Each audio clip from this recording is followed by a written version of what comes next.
Lagi tepuk tangan yang meriah buat Allah kita. Puji Tuhan, silakan duduk. Jemaat yang dikasih oleh Tuhan, terima kasih buat tim Praise and Worship yang sudah melayani. Terima kasih Pak Fen, Pak Chin Fen yang telah memberikan kepercayaan dan kesempatan untuk saya berbagi hari ini.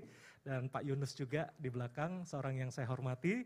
Dan ada Pak Daniel, ya Pak Daniel, senang bisa jumpa lagi. Ada Pak Freddy tadi dan Pak Yehan juga, ya, yang bersama-sama. Dan saya tidak datang sendirian, tapi hari ini saya ditemani oleh anak saya. Boleh bagi berdiri, Jehudare Macang atau JJ, ya. Ini anak saya yang pertama, usia nanti 19 tahun di bulan Juli. Dan dia ada bakat musik juga ternyata, pemain drum dia. Ya puji Tuhan. Dan saya dengan anak saya JJ, dari hari Rabu yang lalu sebetulnya kami pelayanan di kota Kinabalu di Sabah.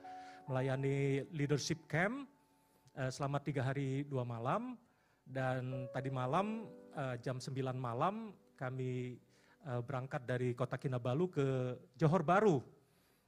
Mungkin sampai Johor Bahru sudah hampir jam 12 malam. Dan kemudian kemarin hari Sabtu pagi saya dengan JJ, mungkin tepatnya siang ya, naik ferry dari Johor Bahru menuju ke Batam. Dan senang bisa ketemu dengan Bapak Ibu saudari di tempat ini.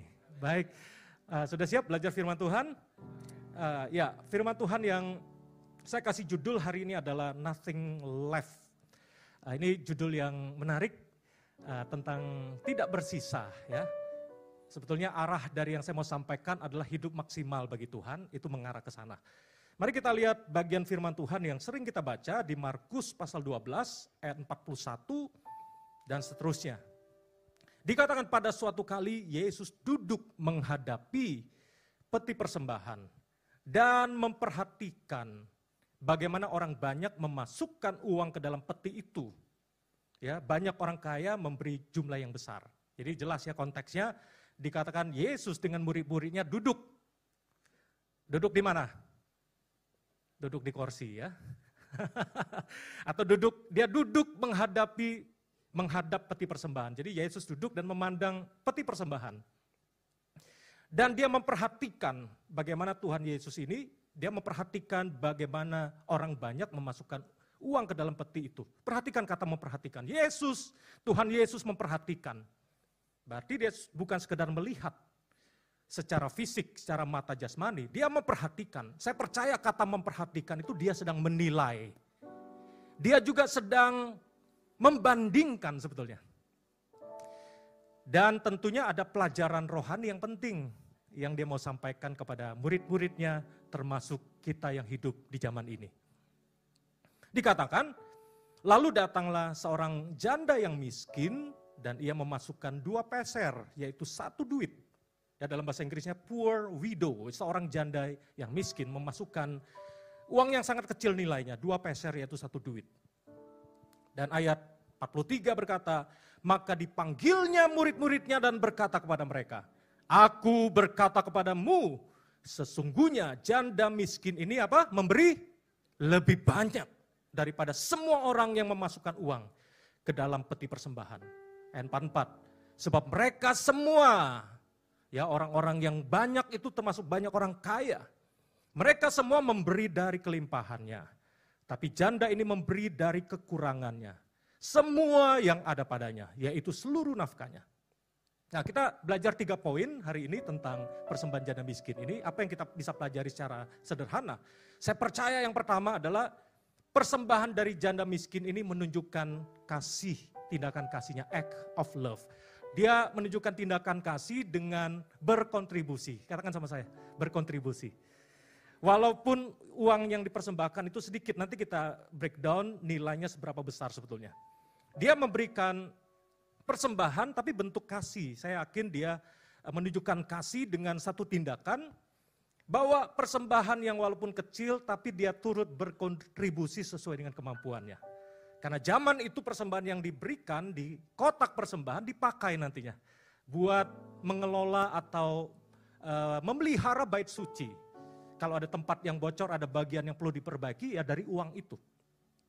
Kemudian uang itu juga bisa dipakai buat menghidupi orang-orang Lewi yang saat itu tidak punya pekerjaan yang lain, Tapi sebagai para imam, mereka adalah orang-orang yang melayani di bait suci, mengelola dan mengurus bait suci, dan uangnya dipakai buat pemeliharaan orang-orang Lewi. Dan termasuk juga bisa dipakai buat melayani orang-orang yang miskin, janda-janda miskin dan sebagainya. Jadi sebagai satu tindakan kasih yang dia lakukan, walaupun secara nominal uangnya sedikit, tapi aku bertindak karena aku mengasihi Tuhan. Dan bukti kita mengasihi Tuhan adalah kita berkontribusi dan memberikan sesuatu bagi Tuhan. Ada amin. Nah, poin berikut yang kedua, saya percaya apa yang dilakukan oleh janda miskin ini sebagai tindakan iman, act of faith. Jadi dia bertindak dengan iman, karena iman itu harus ada tindakan, setuju? Ya, iman itu ada tindakan. Dan kalau kita pelajari apa yang dilakukan oleh janda miskin, ini dia memberikan semuanya loh. Dan dia bertindak dengan iman itu harus ada tindakannya. Karena di bagian firman Tuhan di surat-surat Yakobus mengatakan iman tanpa perbuatan adalah iman-iman yang apa? Iman yang mati, iman yang kosong. Jadi iman itu harus ada tindakan. Dan kita melihat bahwa yang dipersembahkan oleh janda ini adalah seluruh yang ada pada dia.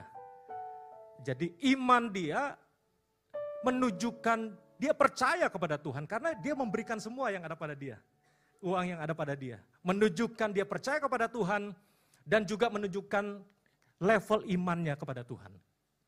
Jadi dengan kata lain, Bapak Ibu, teman-teman semua, level dan sikap kita dalam memberi menunjukkan level iman kita kepada Tuhan. Ada amin. Karena menunjukkan iman dan percaya dia kepada Tuhan. Mungkin kalian bertanya, ini Pastor Edi mau khotbah tentang persembahan ya? Tidak sebetulnya. Hanya sebagian kecil dari poin yang saya mau sampaikan tentang persembahan. Tapi lebih dari itu, ya. Mari kita telusuri lebih lanjut. Saya percaya ada gambar yang ini, gambar berikut ini saya tidak tahu teman-teman pernah melihat nggak ya. Ini menarik sebetulnya gambar ini. Tentang baptisan, orangnya dibaptis, tapi apa yang tidak dibaptis? Dompetnya dan uangnya, ya tetap di atas. Baptis itu artinya kita komitmen, kita menyerahkan hidup sepenuhnya kepada Tuhan. Tenggelam, menyerahkan hidup kita untuk dipakai oleh Dia, no turning back, sepenuhnya hidup kita persembahkan kepada Tuhan Yesus.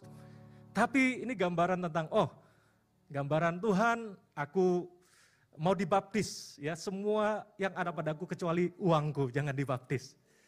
Artinya uang ini dalam kendaliku, area yang lain engkau bisa kendalikan, tapi uang itu adalah uangku, usahaku, jeripayaku. Tapi saya berdoa di tempat ini jemaat BCP di sini, hidupmu seluruhnya sudah dibaptis oleh Tuhan, dipersembahkan untuk kemuliaan nama Tuhan. Ada amin. Ya, oke, mari kita lihat poin berikutnya. Tapi kita nyanyi dulu ya. Lagu apa ya? Di F mungkin ya.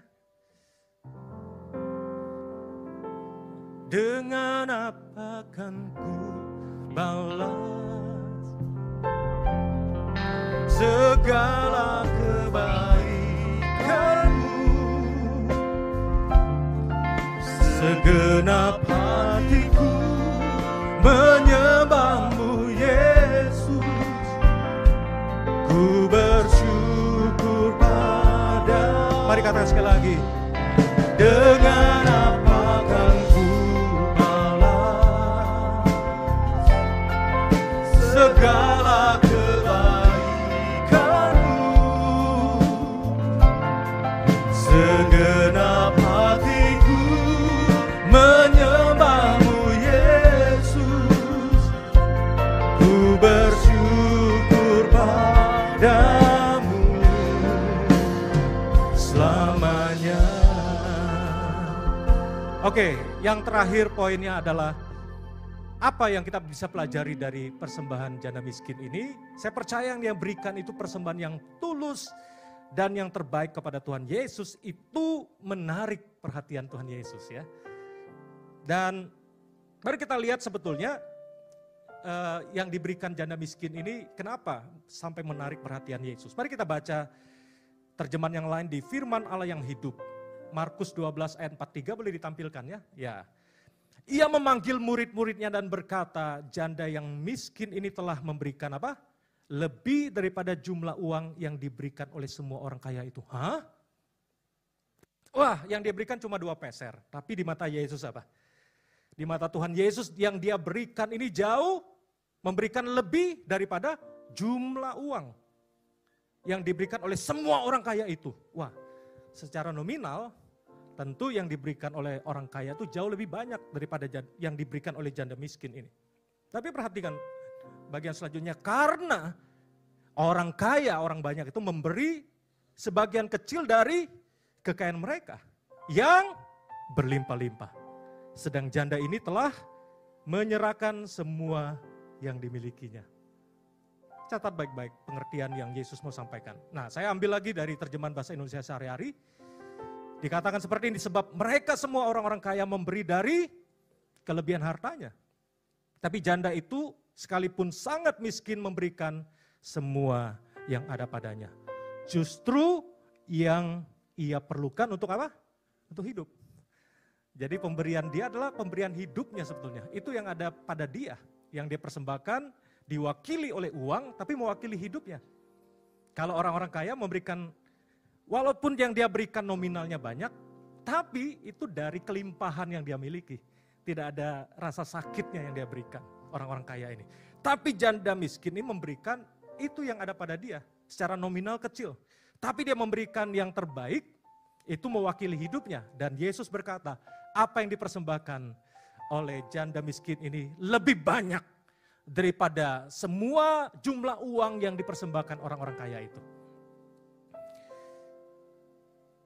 Nah, berapa nilainya 2 peser? Nah, saya breakdown, saya coba cari tahu, ternyata seperti ini ya gambarannya. 2 peser itu 1 duit dikatakan. Duit atau kondrantes, mata uang tembaga Romawi, nilainya 1/64 dinar. Kalau bicara peser atau lepton, maid mata uang tembaga Romawi senilai 1/128 dinar. Oke, perhatikan bahwa 1 dinar itu upah 1 hari kerja. Bisa nangkap ya? 1 dinar berapa? Upah 1 hari kerja. Saya tidak tahu di Batam upah 1 hari kerja, saya anggaplah nilainya, saya pukul rata atau kurang lebih 200.000 lah. Ya, kalau seseorang yang bekerja bisa dapat 200.000 1 hari dia kerja. Berarti 1 peser nilainya apa? 200.000 dibagi 128 sama dengan 1.562,5. Berarti 2 peser kali 2 nilainya berapa? 3.125. Sekarang saya lihat ringgit Malaysia itu 1 ringgit sekitar 3.300 rupiah. Berarti nilai 3.125 kurang dari 1 ringgit nilainya. Kira-kira uang 3.125 bisa beli nasi padang enggak? Bisa Pastor Edi, ya 5 sendok nasi, dikasih 3 sendok kuah, kasih tempe kecil 1 mungkin ya, atau tahu. Ya. Saya iseng-iseng cari gambar tentang di Malaysia, ternyata ada loh, ya nasi lemak yang kosong 1 ringgit tuh dapat masih ya. Atau nugget, dapat sepotong begitu dengan nilai 1 ringgit. Jadi 1 ringgit nilainya kecil, tidak mengenyangkan kita sebetulnya. Tapi again di mata Yesus, bahwa yang diberikan oleh janda itu walaupun nominalnya kecil, tidak kelihatannya secara manusia tidak punya dampak apa-apa, tidak punya pengaruh yang besar. Tapi di mata Yesus, apa yang diberikan oleh janda miskin itu jauh lebih banyak daripada yang dipersembahkan oleh orang-orang kaya yang memberikan persembahan dari kekayaan dan kelimpahannya. Jadi ini Pastor Edi dari tadi ngomong apa sih sebetulnya? Apa yang mau disampaikan? Apa yang mau disampaikan oleh Pastor Edi? Nah, saya tadi berpikir pakai cara apa yang mudah ya. Saya lihat di dompet saya ada duit ya. Saya nggak khotbah tentang duit ya Bapak Ibu, jangan salah paham. Saya tidak khotbah tentang persembahan sebetulnya. Tapi ini untuk contoh yang kelihatan. Sebenarnya mungkin slide selanjutnya saya mau kasih tahu tentang hidup maksimal. Karena yang Yesus nilai sekali lagi bukan nominalnya yang dipersembahkan. Tapi sebetulnya pesan penting di sini adalah berapa sisa yang masih ada padamu. Kalau saya punya 5 lembar uang 50.000, sekali lagi saya nggak khotbah tentang persembahan. Bapak Ibu kasih persembahan 50.000. Ya, 50.000 nih. Berarti Bapak Ibu masih punya berapa? Punya 4 di sini. Yang Yesus nilai bukan seberapa yang sudah kamu kasih kepada Tuhan. Tapi sebetulnya masih ada berapa banyak yang ada di tanganmu yang kau tahan, yang belum kau persembahkan kepada Tuhan. Tapi beda, Dengan janda itu dia punya 10.000 aja. Nilainya lebih kecil nominalnya, betul? Tapi ini yang dia punya. Dia berikan maksimal, ini yang aku punya, aku nggak ada lagi sisanya. Saya nggak bicara uang sebetulnya, tapi bicara hidup engkau dan saya. Hidup yang maksimal bicara productivity adalah apa yang sudah kita berikan kepada Tuhan dibandingkan dengan apa? Total yang sebetulnya kita bisa berikan kepada Tuhan. Think about this. Saya nggak tahu Pak Yehan dengan teman-teman di sini, misalnya Tuhan kasih potensi, harusnya 1 tahun bisa menciptakan 5 lagu baru, harusnya punya potensi itu. Kalau ternyata 1 tahun cuma keluar 1 lagu baru, berapa persen maksimal atau productivity dari tim yang ada di sini? 1 dibanding 5 berarti 20% kemaksimalan hidupmu. Kalau seorang penebang pohon, 1 hari taruhlah dia bisa menebang 4 pohon. Tapi ternyata 1 hari itu dia cuma menghasilkan, dia menebang 2 pohon. Berapa persen productivity-nya? Hanya 50%, betul? Hidupnya hanya setengah maksimal. Productivity-nya hanya 50%. Jadi yang kita bisa pelajari hari-hari ini adalah sebetulnya bicara hidup kita. Saya nggak bicara uang sebetulnya, walaupun uang tentu merupakan bagian dari kasih, tindakan iman, hati kita, percaya kita kepada Tuhan, lewat persembahan. Itu salah satu ukuran yang jelas sebetulnya. Tapi more than that, lebih daripada itu. Kita memberikan yang terbaik kepada Tuhan, yaitu bicara hidup kita. Ada amin. Potensi apa? Mimpi apa? Talenta apa yang ada pada kita yang harusnya kita bisa persembahkan lebih banyak di hari-hari ke depan. Oke, saya pertegas dengan Ibrani 11 ayat 4. Ibrani pasal 11 ayat yang keempat. Berkata apa? Mari kita baca bersama-sama. Ibrani 11 ayat 4. 2, 3. Karena iman, Habel telah mempersembahkan kepada Allah korban yang lebih baik daripada korban Kain. Dengan jalan itu, ia memperoleh kesaksian kepadanya bahwa ia benar. Karena Allah berkenan akan persembahannya itu dan karena iman, ia masih berbicara sesudah ia mati. Ini pesan yang sangat luar biasa. Karena iman, Habel telah mempersembahkan kepada Allah korban yang lebih baik atau excellent sacrifice.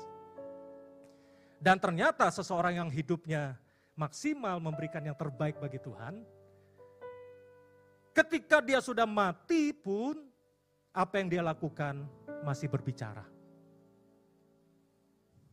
Inilah kenapa Habel ini tercatat di dalam Ibrani 11 tentang tokoh-tokoh iman. Karena dia telah memberikan yang terbaik, dan karena dia telah memberikan yang terbaik, apa yang dilakukannya itu masih berbicara sesudah ia mati. Karena dia memberikan yang terbaik, dia tidak menyisakan, dia tidak menahan apa yang seharusnya diterima oleh Tuhan. Dia memberikan yang terbaik.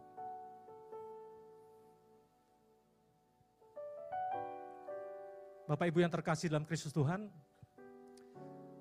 kita datang ke dunia tidak membawa apa-apa, harusnya kita pulang juga tidak membawa apa-apa, karena apa yang Tuhan percayakan kepada kita di dunia ini sudah kita persembahkan sepenuhnya kepada Tuhan. Ada amin. Ada amin. So far so good, bisa menangkap pesannya? Belum ya, belum maksimal ya. Mari kita angkat pujian ini ya. Oke. Ku tak membawa apapun juga saat ku datang ke dunia. Tinggal semua pada akhirnya saat ku kembali ke surga. Inilah yang ku punya, inilah yang ku punya, hati sebagai hamba yang mau taat dan setia padamu Bapa. Kemana ku bawa hati yang menyembah dalam dalam roh dan kebenaran sampai selamanya. Mari katakan, inilah yang ku punya, hati sebagai hamba yang mau taat dan setia padamu Bapa. Kemanapun ku bawa, hati yang menyembah dalam roh dan kebenaran sampai selamanya. Mari kita lanjutkan Filipi pasal 1 ayat 21 sampai 24. Saya nggak khotbah tentang kematian, Bapak Ibu, ya. Dari tadi kayaknya suasananya tentang kematian begitu ya. Enggak sama sekali. Tapi yang Tuhan taruh di hati saya adalah memang banyak berita yang mengagetkan beberapa, mungkin minggu lalu ya. Melita Sidabutar tahu ya, di usia 24 tahun tiba-tiba ya kita sangat cepat dipanggil oleh Tuhan di masa dia begitu produktif. Dan juga saya punya teman di Malaysia, seorang pendeta baru 50 tahun lebih, sehat. Tiba-tiba kena serangan jantung dan dipanggil Tuhan. Dan banyak hal-hal yang viral, banyak ucapan-ucapan yang kita dengar dan kita baca di sosial media hari-hari ini. Teman-teman, mengingatkan kita semua sebetulnya bahwa kalau kita bicara tentang umur Bapak Ibu, setiap kita datang ke dunia ini urutan, betul ya? Datang ke dunia urutan, betul? Dari yang paling tua datang duluan ke dunia, betul? Datang ke dunia urutan, dari yang paling tua sampai yang agak tua dan sampai yang paling kecil bayi gitu ya. Datangnya urutan. Datang ke dunia ini urutan, tapi masalahnya pulang ke surganya ngacak. Pulangnya random, gak tahu siapa duluan. Kita gak pernah tahu siapa yang duluan dipanggil oleh Tuhan. Mari kita lihat di Filipi 1 ayat 21 sampai 24. Nah ini satu dorongan dan juga sekaligus peringatan buat kita. Dan Paulus berkata, karena bagiku hidup adalah Kristus dan mati adalah. Nah, tapi mesti ingat ini, mati akan menjadi keuntungan kalau selama kita hidup bagi Kristus. Tapi kalau kita enggak hidup bagi Kristus, mati adalah kerugian. Jadi pastikan bahwa hidup kita adalah untuk Kristus dan mati adalah keuntungan. Ayat 22, tetapi jika kita harus hidup di dunia ini, berarti bagiku bekerja memberi buah. Jadi mana yang harus kupilih aku tidak tahu. Biasanya kalau ada kematian, ada duka, ada ucapan, apa? Telah berpulang ke rumah Bapa, betul ya? Katakan sama saya, telah berpulang. Jadi kata telah berpulang berarti rumah kita yang sebenarnya adalah di sorga, betul ya? Bersama dengan Tuhan Yesus di sorga, telah berpulang. Jadi kita punya dua warga warga negara. Yang pertama WNI, warga negara Indonesia, tapi juga WNKA. Tahu WNKA? Warga negara Kerajaan Allah. Tapi kata berpulang artinya rumah kita di sorga itu rumah yang kekal bersama dengan Tuhan. Kita pulang. Lawan dari pulang apa? Kalau pulang berarti lawannya pergi, betul ya? Jadi di dunia ini kita harusnya pergi bekerja memberikan buah. Ada amin. Tugas kita di dunia ini bekerja. Satu hari kita akan pulang dengan sukacita karena kita sudah bekerja memberi buah. Dan Paulus punya dilema di sini. Jadi mana yang harus kupilih? Aku tidak tahu. Ayat 23 berkata, aku didesak dari dua pihak. Aku ingin pergi dan diam bersama-sama dengan Kristus. Itu memang apa? Wah, jadi rumah di sorga itu jauh lebih baik. Kita menikmati sorga, tidak ada air mata, tidak ada penderitaan. Di dunia kita punya penderitaan, kita punya pergumulan, ada air mata, ada kesulitan. Dan Paulus berkata jauh lebih baik kalau aku pulang. Tapi perhatikan ayat 24, apa dikatakan? Tetapi lebih perlu untuk kita tinggal di dunia ini karena kamu. Kamu itu artinya ada jiwa-jiwa yang perlu dilayani. Bapak Ibu, bukankah saat ini kita masih ada di dunia? Ada amin? Berarti kenapa kita masih Tuhan izinkan ada di dunia? Karena tugas kita belum selesai. Di dunia ini kita bekerja untuk memberikan buah. Karena ada banyak jiwa-jiwa yang menantikan kasih Tuhan melalui hidup engkau dan saya. Ada amin. Ada pekerjaan yang perlu kita tuntaskan. Ada sisa yang perlu kita tuntaskan dalam hidup kita. Dan kita bersyukur Tuhan memberikan kesempatan untuk kita masih ada di dunia untuk bekerja memberikan buah. Jadi pesan hari ini, Bukan seberapa banyak yang sudah kita berikan, ini saya tulis quote seperti ini, tetapi pertanyaannya seberapa banyak yang tersisa, yang terbaik yang dapat kita berikan. Saya berharap kita punya semangat seperti ini. Ada banyak orang yang bernostalgia, dulu itu loh, aku itu bikin KKR di mana-mana. Ada banyak jiwa aku menangkan. Dulu aku worship leader, aku khotbah, banyak orang diberkati. Itu dulu. Bagaimana dengan sekarang? Bukan apa yang sudah engkau lakukan buat Tuhan, tapi yang tersisa yang harusnya kita berikan lebih baik lagi untuk kemuliaan nama Tuhan. Bukan seberapa banyak yang sudah kita lakukan untuk Tuhan. Bukan seberapa banyak persembahan yang sudah kita lakukan bagi Tuhan. Bukan seberapa banyak pelayanan jeripaya yang sudah kita lakukan untuk Tuhan. Tapi bagaimana dengan hari-hari ke depan? Sisa waktu yang ada, apakah engkau dan saya mau maksimalkan apa yang Tuhan percayakan untuk kita kerjakan untuk kemuliaan nama Tuhan. Dan gambar berikutnya, banyak gambar kematian Bapak Ibu, kuburan. Sekali lagi, bukan khotbah tentang kematian, tapi tentang hidup. Poinnya apa di sini? Biarlah saat kita tinggalkan dunia ini, yang walaupun yang sedikit yang kita punya, saya sudah kosongkan hidup saya. Saat kita tinggalkan dunia ini, kita sudah dalam keadaan apa? Kosong maksudnya apa?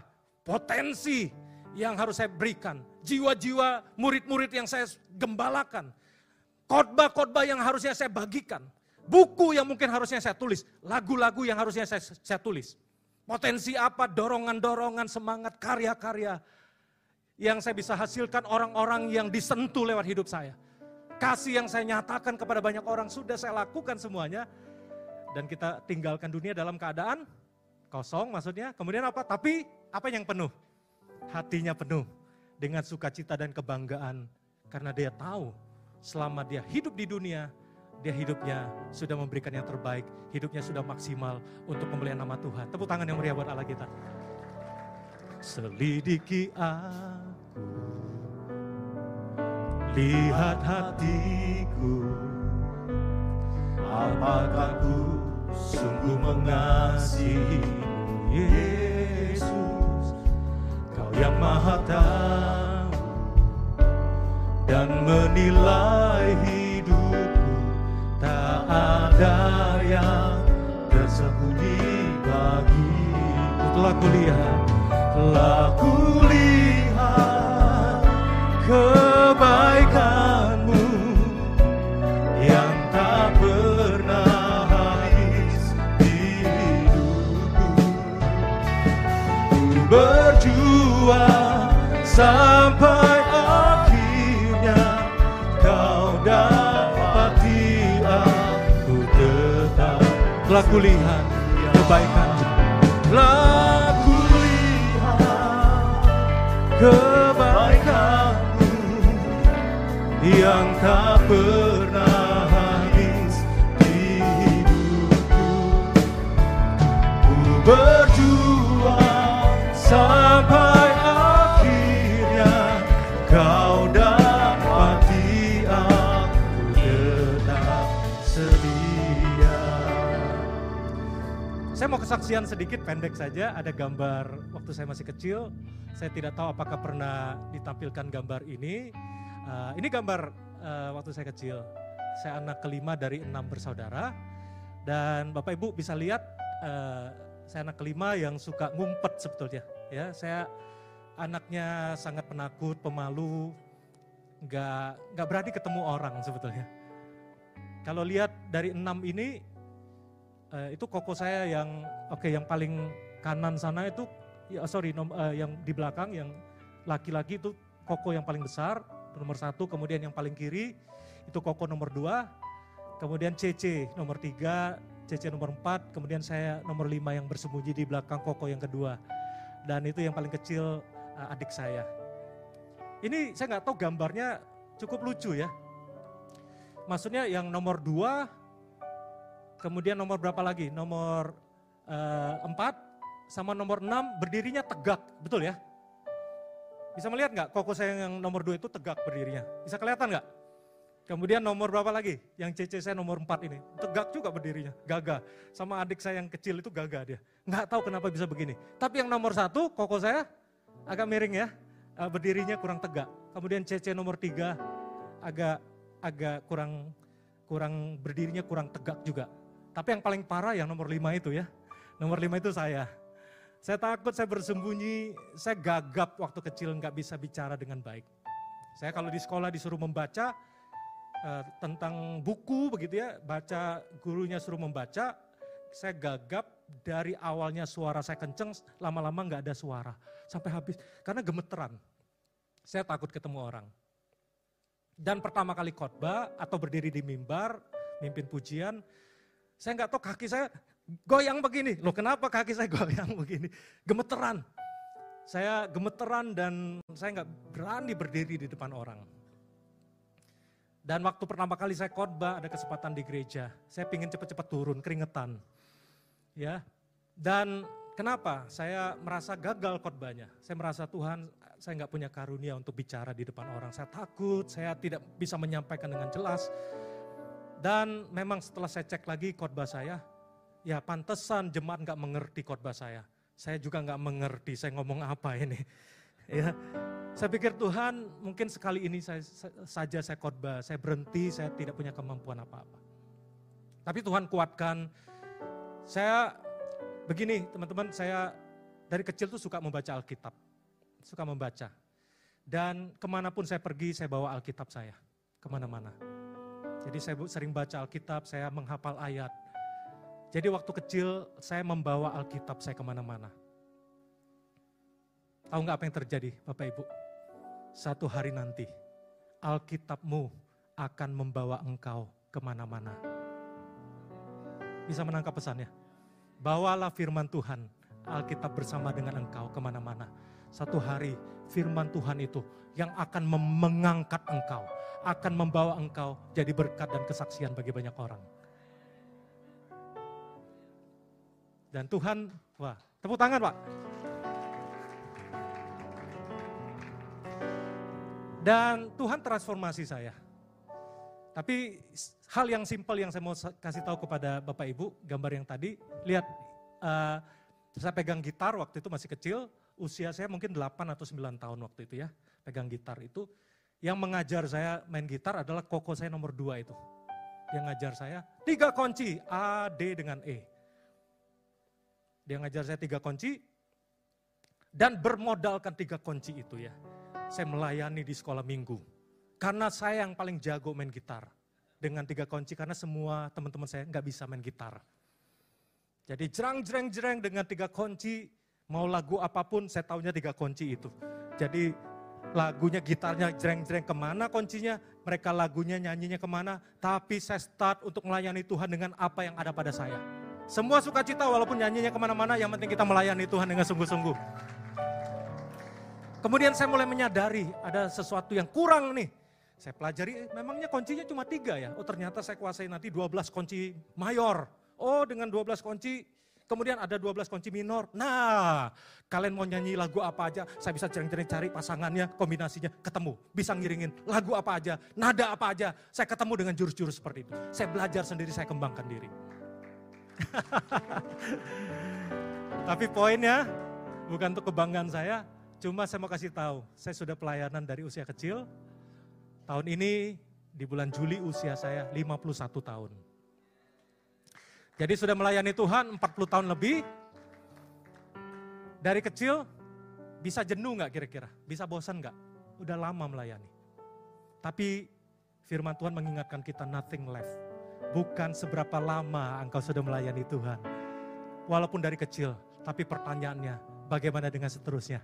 Apakah hatimu tetap berkobar-kobar, bahkan lebih semangat lagi untuk melayani Tuhan? Janganlah hendaknya kerajinanmu kendor, biarlah rohmu menyala-nyala dan layanilah Tuhan. Itu poinnya. Bukan seberapa yang sudah kita lakukan. Karena ketika orang hanya mengulang nostalgia masa lalu, oh dari kecil loh. Tapi bagaimana dengan selanjutnya? Buat apa? Kalau engkau gak bisa menjaga hidupmu finishing well, sampai setia, sampai akhir, tetap dengan semangat dan roh yang berkobar-kobar. Nothing left. Biarlah kita tinggalkan dunia dalam keadaan kosong, tapi hati kita menyala-nyala untuk Tuhan. Ayat yang terakhir, mari kita buka 1 Petrus pasal 4, ayat 2 dan 3. Nah, ini ayat yang sangat penting, 1 Petrus pasal 4, ayat 2 dan ayat yang ketiga. Mari kita lihat firman Tuhan ini. Dikatakan seperti ini, 1 Petrus pasal 4, ayat 2 dan ayat 3 ada di slide-nya juga ya. 1 Petrus pasal 4, ayat 2 dan ayat yang ketiga. Dikatakan supaya waktu yang sisa, ya terima kasih. Supaya waktu yang sisa jangan kamu pergunakan menurut keinginan manusia, tetapi menurut kehendak Allah. Katakan sama saya, waktu yang sisa. Ya, bukan yang berlalu, tapi yang tersisa. Makanya judul khotbah hari ini adalah nothing left. Tidak ada yang tersisa lagi, potensi, semangat, karya yang harusnya kita persembahkan bagi Tuhan. Kita tuntaskan di hari-hari ke depan, ada amin. Semangat itu yang perlu kita miliki. Supaya waktu yang sisa jangan kamu pergunakan menurut kehendak keinginan manusia, tapi menurut kehendak Allah. Sebab telah cukup banyak waktu kamu pergunakan untuk melakukan kehendak orang-orang yang tidak mengenal Allah. Kamu telah hidup dalam rupa-rupa hawa nafsu, keinginan, kemabukan, pesta pora, perjamuan minum, dan penyembahan berhala yang terlarang. Jadi ini pesan yang saya mau sampaikan buat kita semua, Bapak Ibu Saudari, bicara nothing left, tidak ada yang tersisa. Mari di sisa waktu yang ada, kita berikan yang terbaik, dan sekali lagi pesannya adalah bukan seberapa yang sudah kita berikan kepada Tuhan, tapi seberapa banyak sisa yang selama ini engkau tahan untuk Tuhan. Bisa bicara uang, bisa juga yang kau tahan, seharusnya engkau bisa memberikan lebih untuk pekerjaan Tuhan sebagai bentuk kasih imanmu, pemberian yang terbaik bagi Tuhan. Tapi bicara juga semangatmu, bicara karya yang harusnya engkau hasilkan, semangat untuk memberitakan Injil. Kalau engkau punya karunia untuk mengajar, engkau pergunakan dengan baik, punya semangat dan mempersiapkan diri, mungkin harusnya musik yang kau persembahkan, karya yang kau hasilkan lebih baik lagi untuk kemuliaan nama Tuhan. Mungkin tetanggamu perlu sentuhan kasih, pemberian daripada engkau cuek saja. Mungkin ada banyak yang saya tidak menyerang siapa-siapa, menghakimi siapa-siapa. Tapi firman ini sebetulnya untuk saya juga berbicara. Edi, bukan apa yang sudah engkau lakukan dari sejak kecil untuk melayani Tuhan. Tapi berapa banyak yang ke depan yang tersisa kalau Tuhan berikan engkau waktu. Karena hidup ini adalah kesempatan, betul? Mari kita hidup untuk melayani Tuhan. Ayo kita bangkit berdiri. Ada satu lagu di F ya. Hidup ini adalah kesempatan. Hidup ini untuk melayani Tuhan. Jangan sia-siakan waktu yang Tuhan beri. Hidup ini hanya sementara. Hidup ini adalah kesempatan. Hidup ini untuk melayani Tuhan. Jangan sia-siakan waktu yang Tuhan beri. Hidup ini hanya sementara. Mari katakan, oh Tuhan, oh Tuhan, pakailah hidupku selagi aku masih kuat. Bila saatnya nanti ku tak berdaya lagi, hidup ini sudah jadi berkat. Oh Tuhan, pakailah hidup.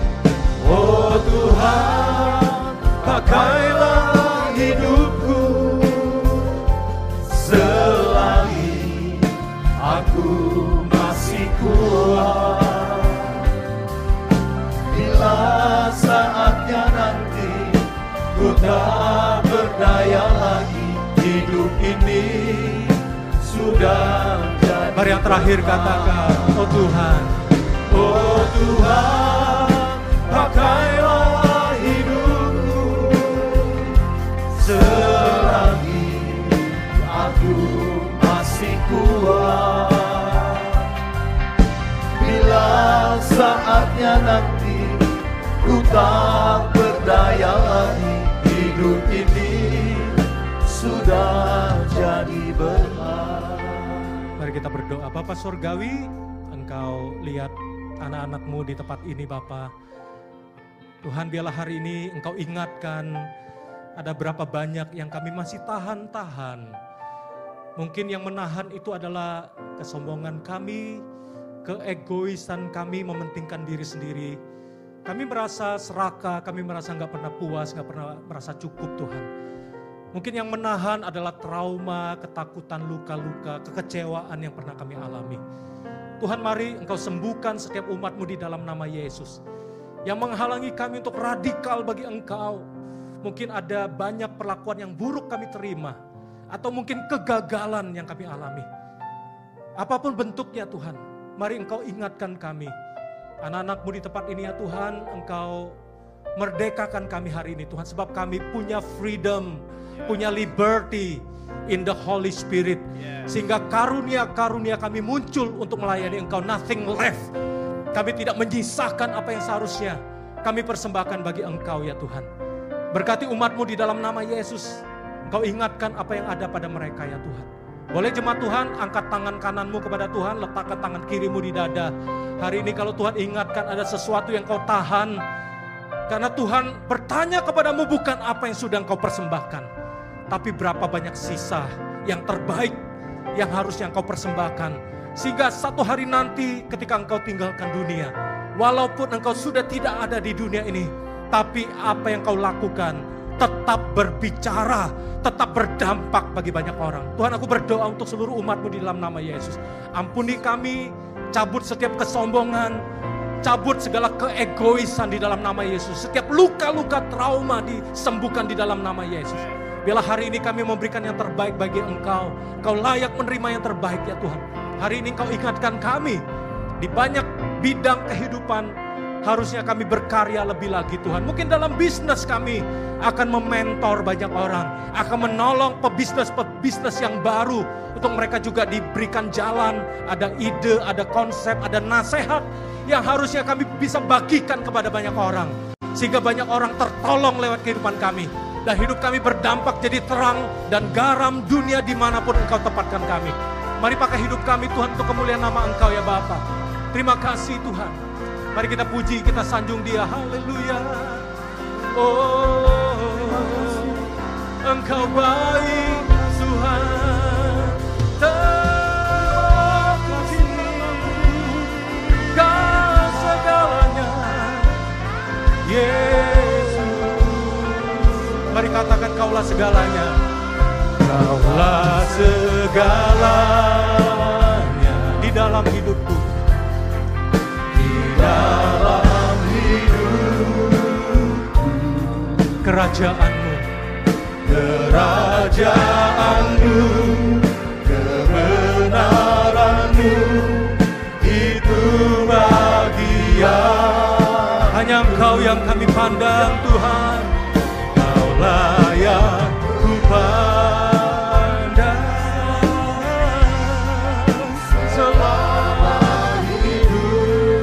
Kami mau mengasihi Engkau dan memuliakan Engkau. Mengasihimu, memuliakanmu Bapa. Mari yang terakhir sama-sama katakan.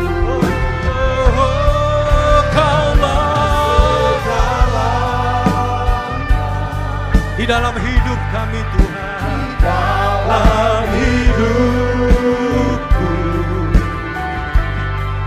kerajaanmu, kebenaranmu, itu bagianku. Hanya Engkau yang kami pandang Tuhan, Kaulah yang ku pandang.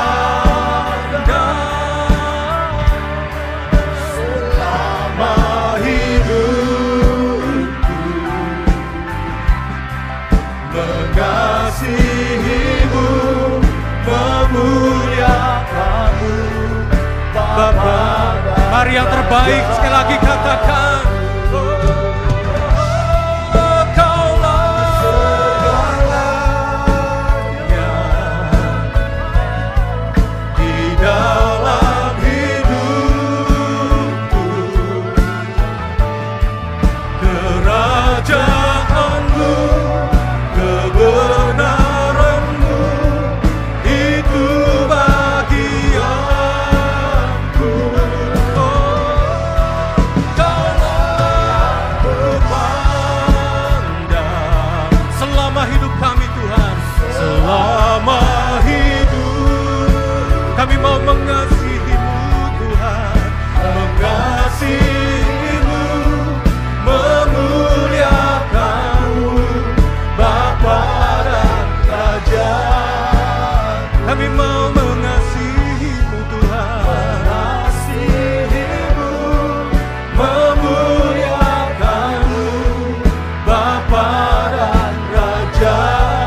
mengasihimu, memuliakanmu.